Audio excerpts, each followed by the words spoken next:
Halo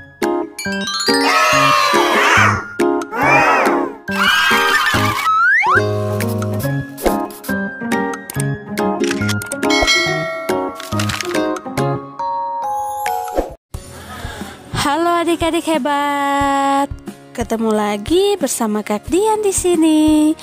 Nah, kali ini kita akan belajar bersama pada buku tema 7, subtema 1, mata pelajaran ilmu pengetahuan alam. Simak sampai selesai ya, dan tetap semangat. Adik-adik hebat, materi pembelajaran yang akan kita belajar bersama yaitu yang pertama mengenal sifat-sifat benda, yang kedua perubahan wujud benda.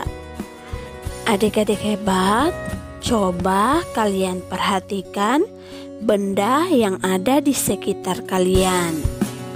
Ada benda yang dapat kita lihat dan kita pegang seperti batu, kursi, meja, dan air. Akan tetapi ada juga benda yang tidak bisa kita lihat dan kita pegang seperti udara. Perlu kalian ketahui bahwa berdasarkan wujudnya benda dikelompokkan menjadi 3 macam, yaitu benda padat, benda cair, dan benda gas.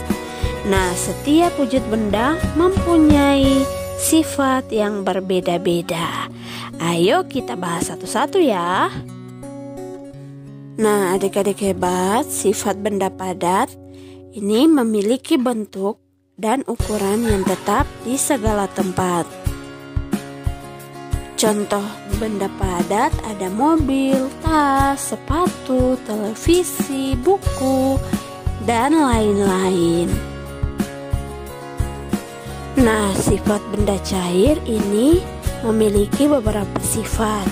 Yang pertama, memiliki bentuk yang berubah-ubah sesuai dengan tempatnya.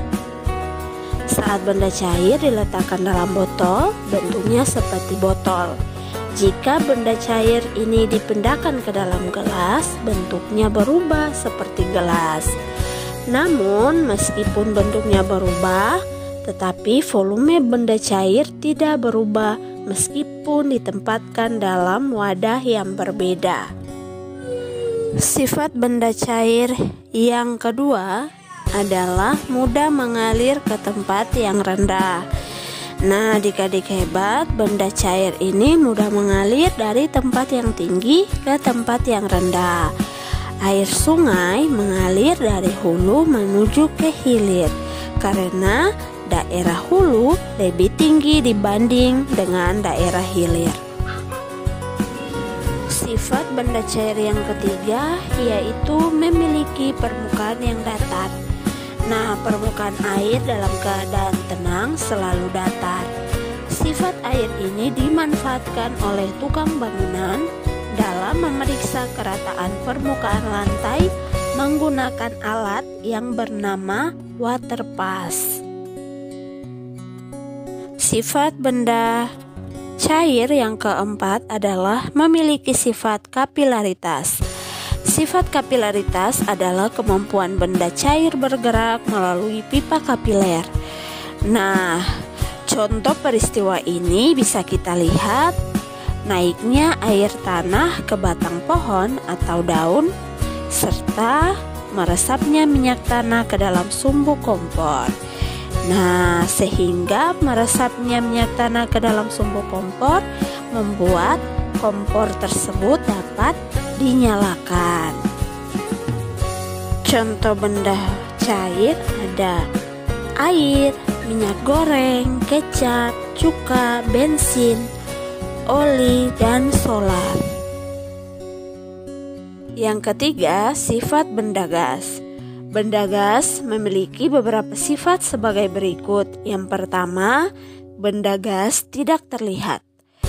Perlu anak-anak ketahui bahwa kebanyakan benda gas tidak terlihat, tetapi ada beberapa jenis benda gas yang dapat dilihat. Contoh benda gas yang tidak terlihat yaitu udara dan gas LPG untuk menyalakan kompor. Sementara itu, contoh benda gas yang dapat kita lihat adalah asap. Sifat benda gas yang kedua yaitu udara mengisi semua ruangan. Jika udara ditiupkan ke dalam balon, udara akan mengisi semua ruang dalam balon. Demikian juga ketika udara dipompakan ke dalam ban, udara akan mengisi semua ruang di dalam ban.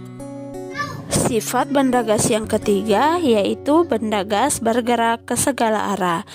Nah, pernahkah kalian menyemprotkan pewangi di dalam ruangan? Atau kalian melihat mama atau papa menyemprotkan pewangi dalam ruangan? Nah, sesaat setelah pewangi disemprotkan, bau harum akan tercium di seluruh ruangan.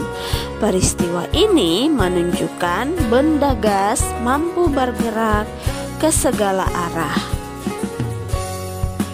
Nah, adik-adik hebat, sekarang kita akan belajar tentang perubahan wujud benda. Nah, adik-adik hebat, tadi Kak Dian sudah menjelaskan mengenai jenis-jenis benda berdasarkan wujudnya. Ada benda padat, benda cair, dan benda gas. Nah, benda-benda tersebut dapat mengalami perubahan wujud.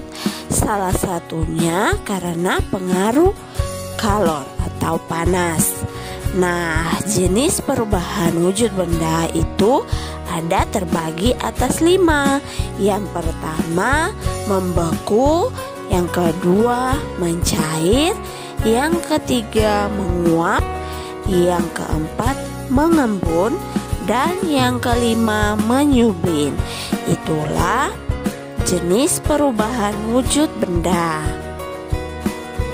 Nah, adik-adik hebat, jenis perubahan wujud benda yang pertama adalah membeku.